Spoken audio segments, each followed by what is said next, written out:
everyone! So we planted our carrot and radish seeds with Luca. Carrots are his favorite thing ever. So we planted as many carrot seeds as we could.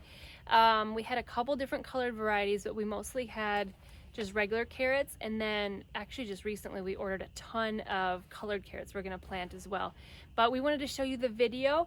It actually is a couple weeks after then we actually planted it because we went out of town, and then it's been raining like crazy. So you guys might actually see an update of all the seedlings when we show you, because I think the radishes and the carrots are coming up. It's so exciting. But anyway, we got those planted, and we also had one container of a winter sowing container, and that one we actually just had Luca just take out, and we plopped it right in just as it was. We didn't want to disturb it, so that actually is way ahead of the other ones.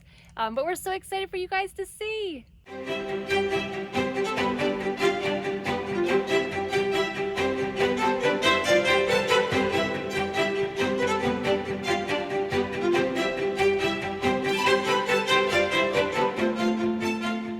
Yeah. Okay, ready? Open You open it. it. Ah, look Nice. at it! Look at all of those, Chad. So, Even a little jar.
Good job, Chad. Look at that.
Hey guys, this is Sebastian from the future. So it's been about 2 weeks since we planted the carrot seeds and since we seeded the turnips. And I wanted to give you guys an update and also some tips on growing carrots and growing radishes, especially for here in the South. We're in zone 8A in South Carolina. So I wanted to show you guys kind of the timeline of when to grow carrots, how to grow carrots, and so on and so forth. So let me show you guys a quick update here as to what they're looking like. So you can see here the radishes. It's been about 2 weeks, like I mentioned. They have all come up. They're looking beautiful. And if you saw in the video, my son helped us seed. So he kind of stayed, as you can see, in this main area. But that's okay. That's the fun of growing with little ones, is you just let them be free and just experiment and just have fun with it. So here you can see these radishes are extremely densely planted. You can actually thin them, so remove them, but you can actually, even at this stage, even pick them like this. And if they still have a little bit of roots in them, you can actually even transplant them and move them around. And they'll actually take. Some will take, some won't. Some will go through transplant shock and they won't make it. But we've done that as well. So I'll probably go ahead and do that, because if I'm going to go ahead and thin them anyway, I might as well just try to spread them and see what can make it. But a lot of them do. If you get them at this stage, they'll be absolutely fine. So you can grab it like this here. See, this has a little bit of root system to it right there. I don't know if you guys can see those roots there. And then you just stick it somewhere else, just so you have a little more even spread so that the radishes can get big. But radishes are very easy to grow. You just throw them in. The main thing radishes like is cool weather.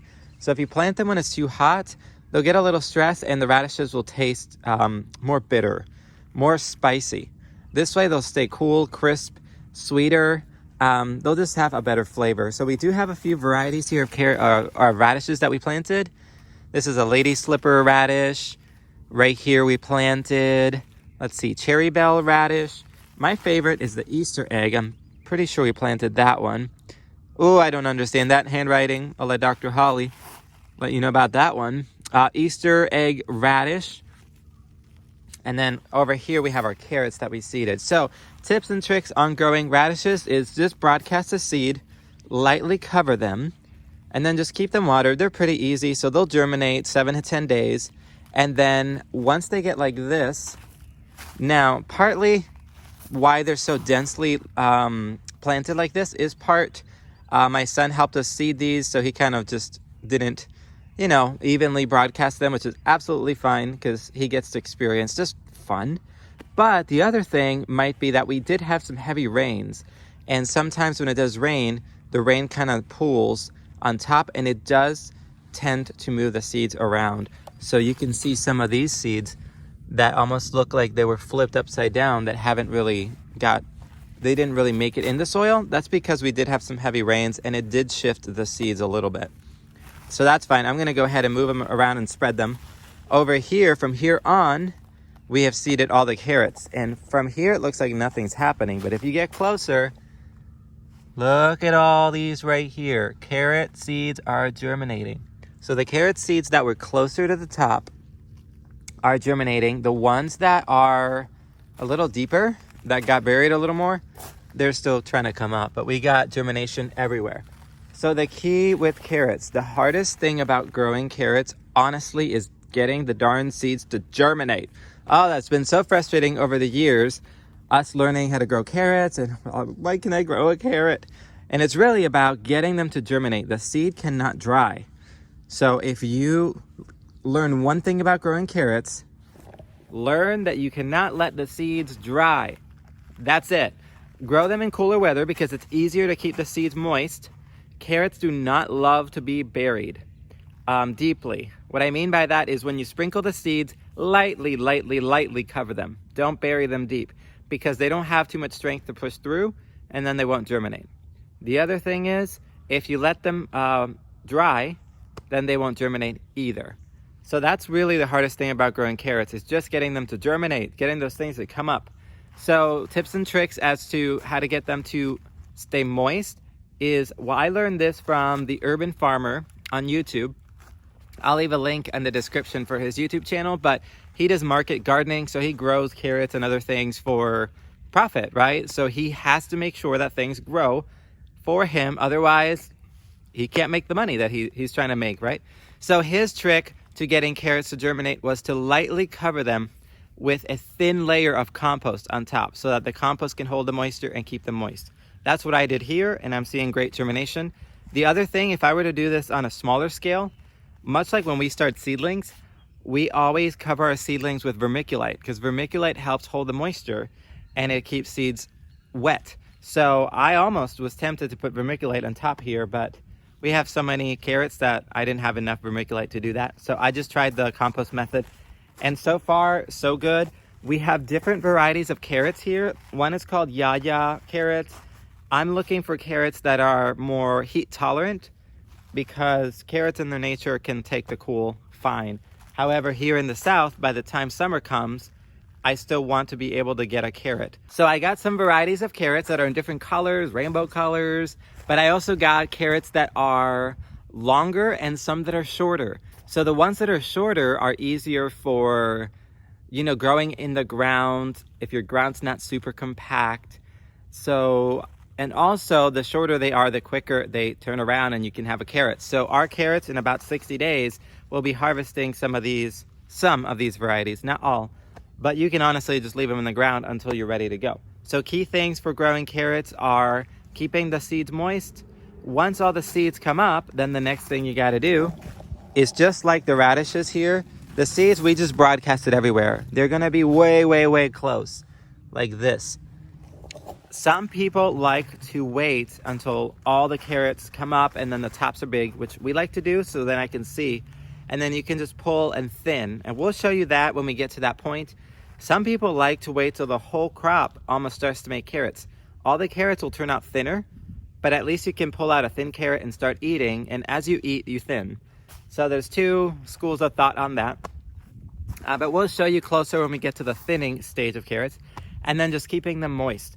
So here in the South, Zone 8A, where we're at, you can grow carrots starting like mid-February to end of February and beyond. If you get closer to like summertime, you can grow them in the summer. However, get a part shade area or part sun area, and then you got to keep them moist and cool. And find a carrot variety that can take the heat. Johnny's Seeds has some varieties that could take the heat, but it does take a little more know-how to grow them in the summer. The easiest time to grow carrots here in the South, honestly, is seed them in the fall, water them in, and forget about them. And by spring, more than likely you'll have a carrot harvest because it's been cool, it's been moist, and you didn't really have to try or think about it. So our garden was not built by then, so we're seeding ours in February/March, and you can keep doing that as long as you want. Let me show you the other side. Look at this germination. Look at these carrot seeds coming up everywhere. Before you know it, this will be all covered with carrot tops and you won't even see soil. And that's so exciting. So I hope that helps with growing carrots and turnips. Some tips for you guys. So again, start planting them now if you haven't seeded them yet. They're super fun. They're simple as long as you can keep them moist. And then other tips that I did not mention to keep the carrot seeds moist is you can cover them with this right here. This is what we use. This is called agro cloth, or some people call it agribon. It's a very thin, I believe this is polyester-like material, but the sun still goes through it. It has holes in it to where if it rains, the rain can go through it. But this has been sitting on top of our carrots like that. The main reason we have it is because we have things that germinated and we're gonna have some below freezing temperatures. So I've been covering things, but this helps keep the moisture retained on the soil. This is very inexpensive material. You can get it from Amazon. We get it from a local greenhouse supplier here in South Carolina. But I've been covering it because of that. And I also been covering it because we do have deer here and deer will like our peas. So we don't have the deer fence done yet. So I've been covering everything just so the deer don't get things. But this has been working great to help retain the moisture as well. So I hope that helps. And let me know if you guys have any other questions that I did not answer here on the comments. And I'd be glad to comment on your questions and help you out with that. Before I let you go, let me show you a quick surprise. We'll do a little sneak peek on the garden tour. We are getting closer on getting down on our compost pile. More of our beds are filled. We planted more things. So anyway, but let me show you a little sneak peek of something that we planted. Here you guys can see, look at these. These are Proven Winners plants. This is salvia we planted. 3 here in like a triangle. Salvia will get about close to 3 or 4 feet tall. Beautiful blue spikes. We planted some Nemesia. Look at this.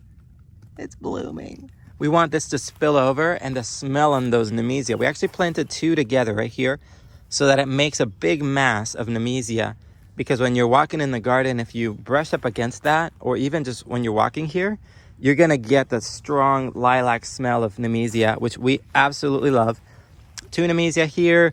I believe this is a trailing blue veined Supertunia, which we wanted to kind of edge or just kind of spill over in the corner and break up these kind of sharp edges. We have a lot of structure in our garden, which is great. But the fun part about having this structure is to break it up with plants and make it look more soft on the edges. So the Supertunias will do that. We have more Nemesia, more Supertunias, and then I believe Supertunias over here. If not, I think those might be, yeah, those are Supertunias. So anyway, that's a sneak peek of some things that we planted so far and we're keeping protected. We hope that helps. Let us know if you have any questions in the comments below. Bye.